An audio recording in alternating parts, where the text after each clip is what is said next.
Alors, dans cette vidéo, je vais faire le commentaire de ces vitamines D3 de chez Fine Naturals, qui est une entreprise qui est basée aux États-Unis, c'est fabriqué aux États-Unis.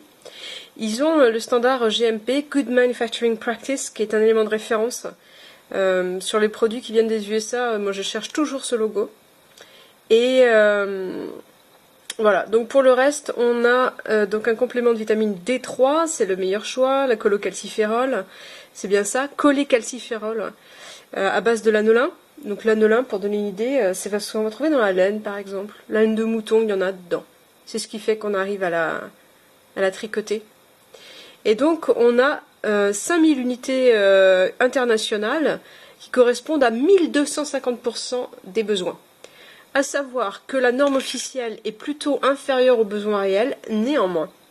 5000 unités internationales, moi ça me paraît vraiment excessif. Alors, pour vous donner une petite idée, on va regarder d'abord à quoi elles ressemblent, ces petites gélules. Hop là, mince.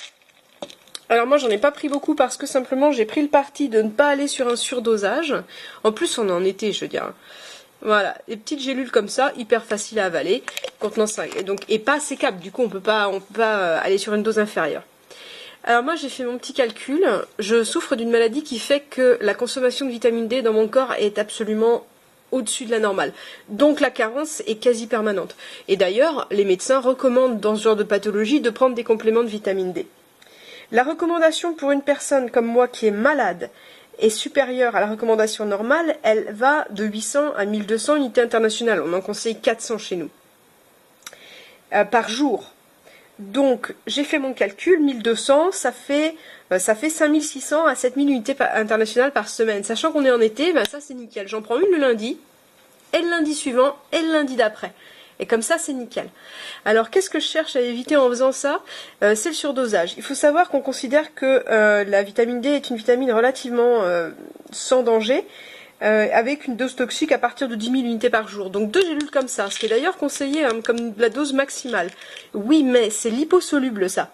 Ça veut dire que ça part pas dans le pipi, ça part pas n'importe où, ça va dans vos graisses. Et donc, il y a une élimination de 1000 unités internationales par jour à peu près, et un stockage potentiel de 4000. Alors évidemment, on va aller en pisser chez une partie, mais pas la totalité. Et donc j'ai calculé à quel stade on arrivait à la dose d'intoxication qui est de 100 000 unités par jour. Et bien si votre corps stocke ces 4000, vous atteindrez la dose toxique au bout de 21 jours. Et l'intoxication vitamine D c'est quelque chose de grave qui met très longtemps à passer, il vaut mieux l'éviter. Bref, tout ça c'est très bien, c'est de la bonne qualité, c'est des bons compléments, mais ça c'est trop fort. C'est trop fort. Et je sais bien que sur les sites de médecine, de pseudo-médecine alternative d'ailleurs, on les recommande dans ces dosages. Mais c'est pas raisonnable. C'est pas raisonnable. Et d'ailleurs, pourquoi aller chercher un surdosage? Déjà, quand on est carencé, un petit apport va apporter beaucoup. Moi, je sais que ça m'aide énormément, les apports en vitamine D. Mais je suis malade, j'en consomme plus que la moyenne, et ça, une fois par semaine, ça me suffit largement. Donc autant dire qu'avec ces 240 gélules, bah, ça fait 240 semaines. Alors, la durée de vie ici est jusqu'en 2019, autant dire que j'ai de quoi faire, et du coup, ça devient un rapport qualité-prix qui est excellent. Voilà. Donc j'en suis très contente, mais je tiens à signaler que ce dosage est extrêmement excessif. Voilà.